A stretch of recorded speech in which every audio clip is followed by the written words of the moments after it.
ओम शांति। मैं योगी तो आत्मा हूँ। मैं आत्मा बाबा की याद में समाई हुई हूँ। मुझसे सारे विश्व को प्रकाश फैल रही है।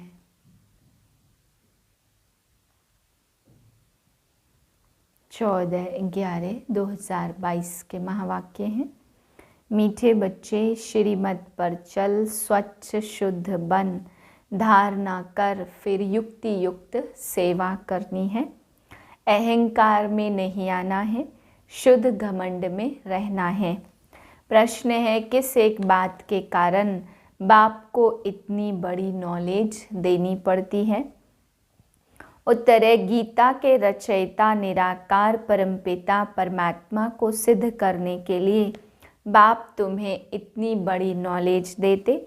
सबसे बड़ी भूल यही है जो गीता में पतित पावन बाप की जगह श्री कृष्ण का नाम डाला है। इसी बात को सिद्ध करना है। इसके लिए भिन्न भिन्न युक्तियाँ रचनी है। बाप की महिमा और श्री कृष्ण की महिमा अलग अलग बतानी है। गीत है, मरना तेरी गली में, जीना तेरी गली में। ओम शांति। बच्चों ने गीत सुना। कहते हैं, आए हैं तेरे दर पर जीते जी मरने के लिए। किसके दर पर? यह भी यही बात निकलती कि अगर गीता का भगवान श्री कृष्ण को कहे तो यह बातें हो न सके। वह है सतयुग का प्रिंस। गीता श्री कृष्ण ने नहीं सुनाई, गीता परमपिता परमात्मा ने सुनाई। सारा मदार इस बात पर है। इस बात को समझ जाएं तो भारत के जो इतने शास्त्र है सब झूठे सिद्ध हो जाएं। यह सब है भक्ति मार्ग के। इनमें कर्म कांड, तीर्थ यात्रा, जप तप आदि की कहानियाँ लिखी हुई हैं। भक्ति मार्ग में तुम इतनी मेहनत करते आए हो, वह तो दरकार नहीं है। यह तो सेकंड की बात है। सिर्फ एक बात सिद्ध करने के लिए भी बाप को कितनी नॉलेज देनी पड़ती। प्राचीन नॉलेज जो भगवान ने दी वही नॉलेज है। सारी बात गीता पर है तो परम पिता आकर के देवता धर्म की स्थापना, अर्थ, सहज राजयोग और ज्ञान सिखलाया है, जो अब प्रायः लोप है। मनुष्य समझते श्री कृष्ण फिर आकर गीता सुनाएगा, परंतु अब तुमको यह अच्छी तरह से सिद्ध करना है। जो ज्ञान का सागर है उसने गीता सुनाई। श्री कृष्ण की महिमा अलग और परमपिता की महिमा अलग अलग है।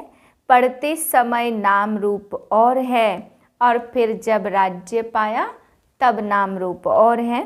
फॉरेनर्स को भी सिद्ध कर बताना है। नंबर 1 है ही सर्वशास्त्रमयी श्रीमद् भगवत गीता माता।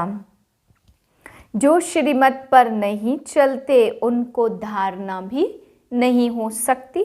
श्रीमत कहेगी तुम बिल्कुल समझा नहीं सकते हो।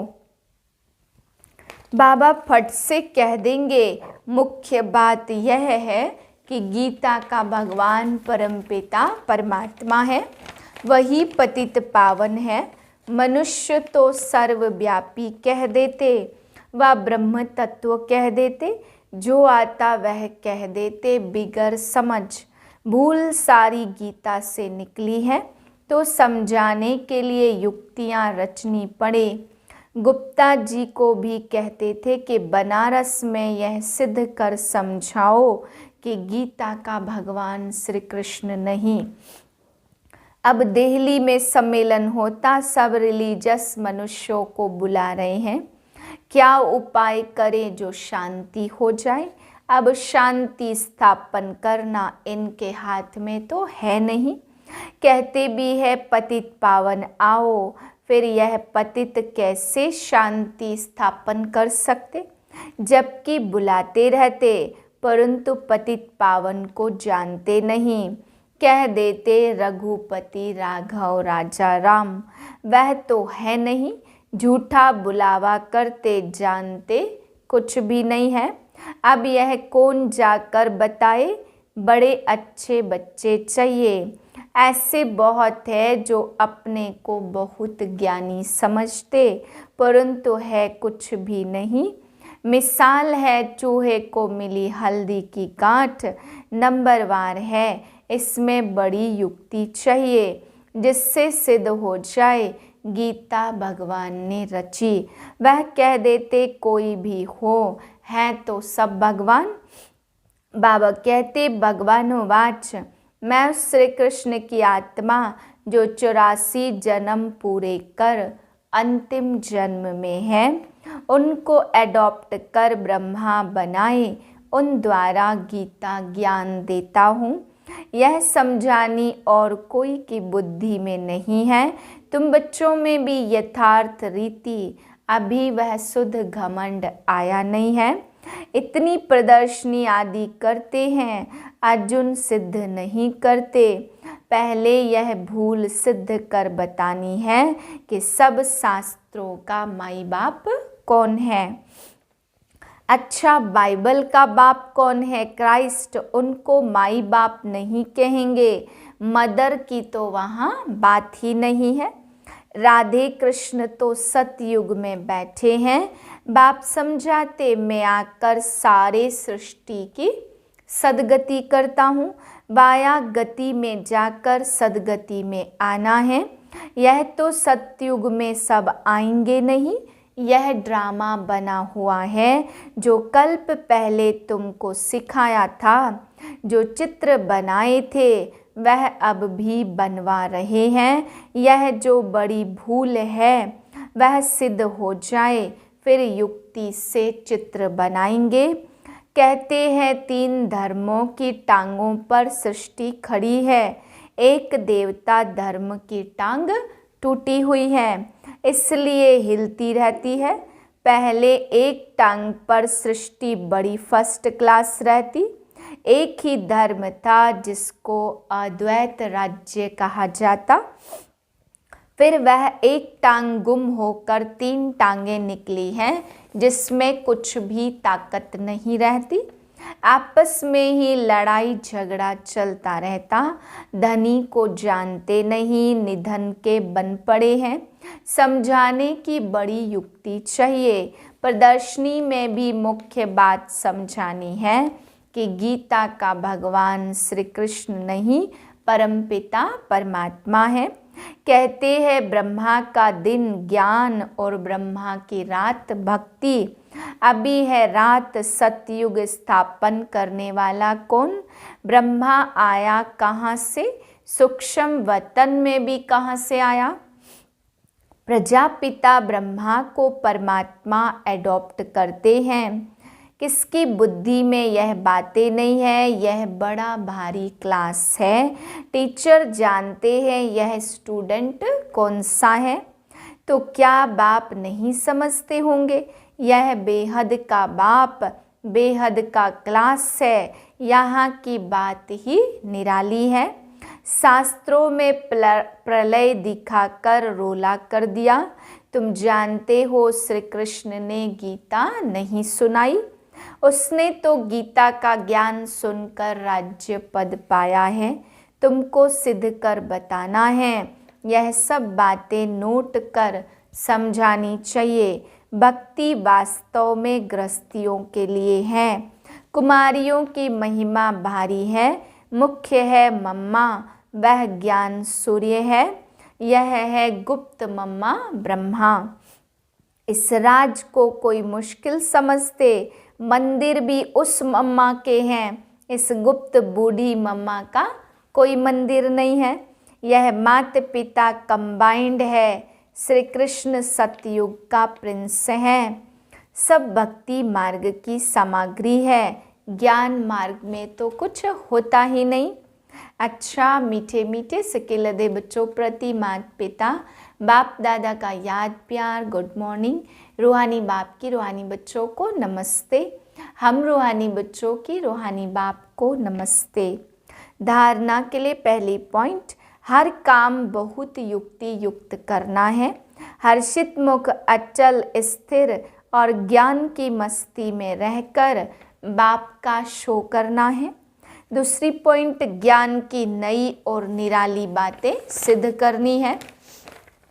वरदान है शांति की शक्ति द्वारा असंभव को संभव करने वाले योगी तू आत्मा भाव।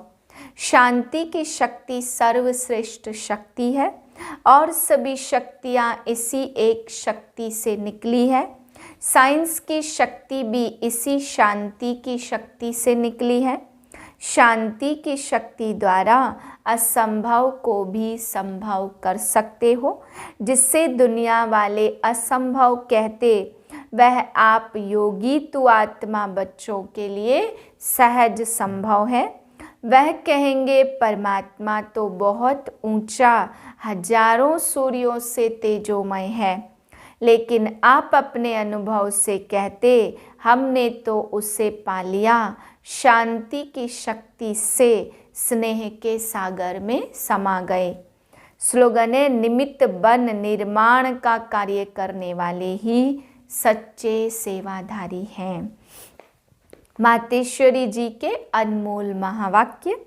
आत्मा परमात्मा अलग रहे बहुकाल, सुंदर मेला कर दिया जब सतगुरु मिला दलाल।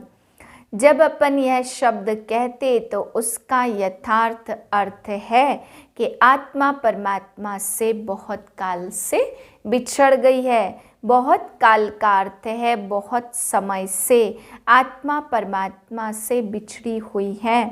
तो यह शब्द सिद्ध करता कि आत्मा परमात्मा अलग अलग दो चीज़ें हैं, दोनों में आंतरिक भेद है, परंतु दुनियावी मनुष्यों को पहचान न होने के कारण वो इस शब्द का ऐसा अर्थ निकालते कि मैं आत्मा ही परमात्मा हूँ।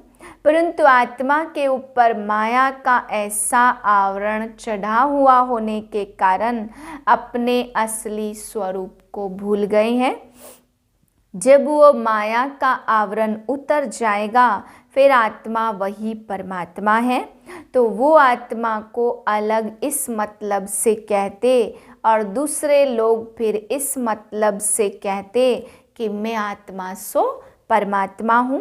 परंतु आत्मा अपने आप को भूलने के कारण दुखी बन पड़ी है। न फिर परमात्मा के ऊपर आवरण चढ़ सकता, न आत्मा परमात्मा हो सकती, न आत्मा परमात्मा में मिलके एक हो सकती। दूसरी पॉइंट है वास्तव में हर एक मनुष्य की चाहना अवश्य रहती कि हमको मन की शांति प्राप्त हो जावे, इसलिए अनेक प्रयत्न करते आए मगर मन को शांति अब तक प्राप्त नहीं हुई। इसका यथार्थ कारण क्या है? अब पहले तो यह सोच चलना जरूरी है कि मन के अशांति की पहली जड़ क्या है। मन की अशांति का मुख्य कारण है कर्म बंधन में फंसना। जब तक मनुष्य इस 5 विकारों के कर्म बंधन से नहीं छूटे तब तक मनुष्य अशांति से छूट नहीं सकते। जब कर्म बंधन टूट जाता तब मन की शांति अर्थात जीवन मुक्त स्थिति को प्राप्त कर सकते हैं। अब सोच करना है यह कर्म बंधन टूटे कैसे और उससे छुटकारा देने वाला कौन है। यह तो हम जानते हैं, कोई भी मनुष्यात्मा किसी भी मनुष्यात्मा को छुटकारा दे नहीं सकती। यह कर्म बंधन का हिसाब किताब तोड़ने वाला सिर्फ एक परमात्मा है। वही आकर इस ज्ञान योग बल से कर्म बंधन से छुड़ाते हैं। इसलिए ही परमात्मा को सुखदाता कहा जाता। जब तक पहले यह ज्ञान नहीं है कि मैं आत्मा हूँ, असल में मैं किसकी संतान हूँ, मेरा असली गुण क्या है, जब तक बुद्धि में आ जाए तभी कर्म बंधन टूटे। अब यह नॉलेज हमें परमात्मा द्वारा प्राप्त होती है, गोया परमात्मा द्वारा ही कर्म बंधन टूटते हैं। ओम शांति।